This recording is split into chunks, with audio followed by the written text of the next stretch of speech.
নমস্কার, দেখছেন কলকাতা টিভি। জেলা সারাদিন নিয়ে রয়েছে আমি তস্মিনা। জেলা সারাদিনের শুরুতেই যে খবরে নজর রাখবো, ফের রোগী মৃত্যুর অভিযোগ। আর এরপর জানা যাচ্ছে যে তিনটি সরকারি হাসপাতাল থেকে ফিরিয়ে দেওয়া হয় এবং ফের একজন রোগীর মৃত্যু হলো, নিউরো রোগী জানা যাচ্ছে এমনটাই। জেলা সারাদিনে যে খবরে নজর রাখবো, মরণাপন্ন ফের একজন রোগী এবং তিনটি সরকারি হাসপাতাল থেকে তাকে ফিরিয়ে দেওয়া হয় এবং তারপরই ওই রোগীর মৃত্যু হয়, এমনটাই কিন্তু খবর সামনে আসছে। আপনাদের আরো একবার জানিয়ে রাখবো, কর্মবিরতির জেরে মরণাপন্ন নিউরো রোগী তিনটি সরকারি হাসপাতাল থেকে ফেরানোর অভিযোগ। তিনটি সরকারি হাসপাতাল থেকে ওই রোগীকে ফেরানোর অভিযোগ, এমনটাই কিন্তু জানা যাচ্ছে। এখনো পর্যন্ত হয়নি ন্যূনতম চিকিৎসা। কর্মবিরতির জেরে মরণাপন্ন নিউরো রোগী তিনটি সরকারি হাসপাতাল থেকে রোগীকে ফেরানোর অভিযোগ। এখনো পর্যন্ত হয়নি ন্যূনতম চিকিৎসা। রেফার রোগী ঘুরছে হাসপাতাল থেকে হাসপাতালে রোগী। রেফার রোগী ঘুরছে হাসপাতাল থেকে হাসপাতালে রোগী। কর্মবিরতির জেগে মরণাপন্ন নিউরো রোগী তিনটি সরকারি হাসপাতাল থেকে রোগীকে ফেরানোর অভিযোগ উঠছে। এখনো পর্যন্ত ওই রোগীর ন্যূনতম চিকিৎসা পর্যন্ত করা হয়নি এবং রেফার রোগী ঘুরছে হাসপাতাল থেকে হাসপাতালে রোগী। কর্মবিরতির জেরে ফের মরণাপন্ন নিউরো রোগী তিনটি সরকারি হাসপাতাল থেকে ওই রোগীকে ফেরানোর অভিযোগ।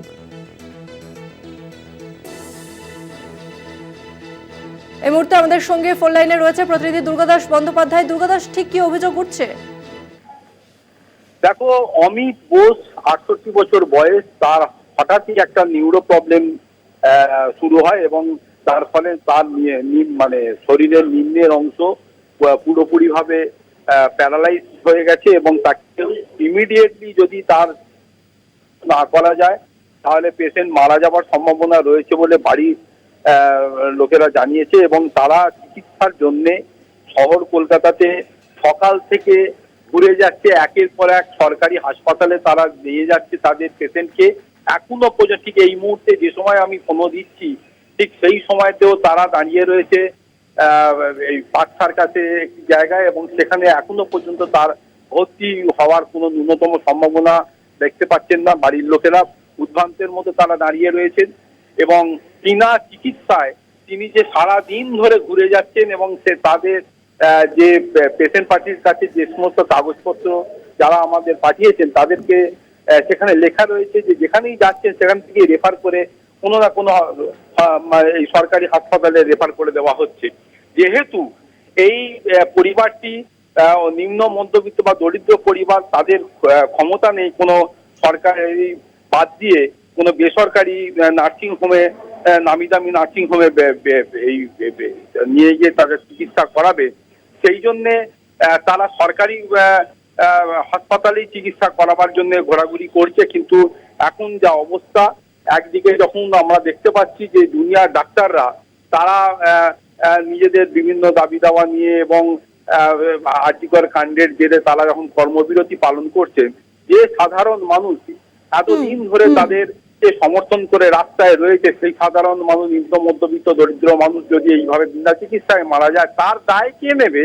এটা আমরা কলকাতা টিভির পক্ষ থেকে বারবার প্রশ্ন করেছি, তার কোনো সদুত্তর পাইনি। আজ যদি এই পেশেন্ট যে যদি কোনো খারাপ আরো ডেসিরিয়ট করে এবং মারা যায় তার দায় কে নেবে? সেই উত্তর কি দুনিয়ার ডাক্তাররা দেবে? এই প্রশ্ন কিন্তু রইল। ধন্যবাদ তোমাকে দুর্গাদাস। আমরা কথা বললাম আমাদের প্রতিনিধি দুর্গাদাস বন্দ্যোপাধ্যায়ের সঙ্গে। আপনাদের আরো একবার জানিয়ে রাখবো,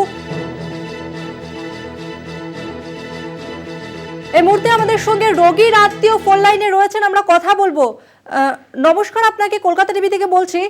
ঠিক কোন কারণ দেখিয়ে হাসপাতাল থেকে ফেরানো হচ্ছে? আপনার সিট নেই বললো, এমআর বাঙুরে সকালবেলা 11টার সময় লাইনে দিয়েছিল, ডাক্তার চেক আপ করেছে, বলেছে ইমিডিয়েট পেশেন্টকে ভর্তি করতে হবে, একটু ওয়েট করুন। তারপরে সেই থেকে বিকেল 4টে অবধি বসেছিল পেশেন্ট ওই ট্রলিতে। আর তারপরে এখন বললেন যে সিট নেই, রেফার করলো পার্ক সার্কাস এতে নিউরোতে, সেখানেও গেল, বললো কালকে আউটডোর বা এমার্জেন্সিতে এনে দেখান। এখনো পর্যন্ত কটা হাসপাতাল ঘুরেছেন এবং রোগীর কি অবস্থা এই মুহূর্তে? রোগীর তো বলছে ইমিডিয়েট ভর্তি করতে হবে, তারা প্যারালাইসিস হয়ে গেছে, এমআর বাঙুর থেকে বলেছে ওপর পোর্শনে মানে উঠছে। যদি 2 সপ্তাহের মধ্যে এটা আমাদের মানে ডাক্তারবাবু যা বলছেন যে আমরা যা পড়াশোনা করেছি 2 সপ্তাহের মধ্যে যদি এটা ট্রিটমেন্ট না হয় ওপর পোর্শনও কোলাপস করে দেবে। দাদা এখনো পর্যন্ত কটা হাসপাতালে রেফার করা হয়েছে আপনাদের? রেফার একটাই করেছে, মেডিকেলেও গেছিলাম, মেডিকেল থেকেও বলেছে হবে না। আর তারপরে এমআর বাঙুরেও করেছি, এখন ওই পার্ক সার্কাস থেকে করে এখন মানে বাড়ির দিকে যাচ্ছি, বলেছে কালকে আসুন এমার্জেন্সিতে। ঠিক কি কারণে মানে হাসপাতাল কর্তৃপক্ষ বা যেখানে যাচ্ছেন সেখানে ঠিক কোন কারণটা বলা হচ্ছে যে কারণে রোগীকে ভর্তি নিতে চাইছে না তারা? বলছে সিট নেই, আর বাঙুরে বলেছে সিট নেই, আর পার্ক সার্কাসে বলা হয়েছে কালকে সকালে আসতে। কারণটা বলতে পারবো না।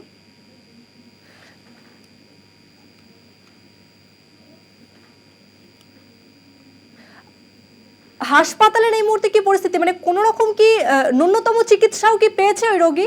না চিকিৎসা পেয়েছে, কিন্তু ডাক্তার চিকিৎসা করেছে যে, কিন্তু এই চিকিৎসা তো আপনার মানে চেক আপ করে ইঞ্জেকশন মেরে বা করে হবে না। তার তলার পোর্শন হাত না, আঙুল নাড়াতে পারছে, হাত তুলতে পারছে না, পা নাড়াতে পারছে না, খাটের ওপরে উঠে বসতে পারছে না, হাঁটা তো দূরের কথা। তো রিপোর্ট যা বলছে আপনার ওই টেস্ট দিয়েছিল, টেস্টের পরশুদিন বাঙুরে নিয়ে যাওয়া হয়েছিল, বাঙুর থেকে বললো টেস্ট করতে, টেস্ট করানো হলো, করিয়ে আজকে তাকে প্র্যাকটিক্যাল আবার নিয়ে যাওয়া হলো রিপোর্ট নিয়ে।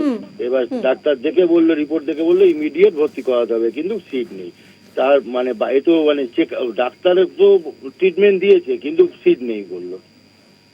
কিন্তু এটা ইঞ্জেকশন বা দিয়ে তো ওষুধ খাইয়ে বাড়িতে রাখলে ট্রিটমেন্ট হবে না, এটা হবে আপনার মানে প্র্যাকটিক্যাল ডাক্তারবাবুদের অবজারভেশনে থাকলে, এটা বাড়ির ট্রিটমেন্ট নয় আমি যা দেখে মনে হয়েছে। বেশ, ধন্যবাদ আপনাকে। আমরা রোগীর আত্মীয়ের সঙ্গে কথা বলছিলাম। আপনাদের আরো একবার জানিয়ে রাখবো যে কর্মবিরতির জেরে মরণাপন্ন একজন নিউরো রোগী, বছর 68 ওই নিউরো রোগীকে ইতিমধ্যেই 3টি সরকারি হাসপাতাল থেকে ফেরানোর অভিযোগ উঠছে, এমনটাই কিন্তু অভিযোগ করছেন ওই রোগীর পরিবারের তরফ থেকে। তবে এখনো পর্যন্ত ন্যূনতম যে চিকিৎসা সেই চিকিৎসা ব্যবস্থা করা হয়নি এবং রেফার রোগী ঘুরছে হাসপাতাল থেকে হাসপাতালে রোগী, এমনটাই কিন্তু রোগীর পরিবারের তরফ থেকে জানানো হচ্ছে।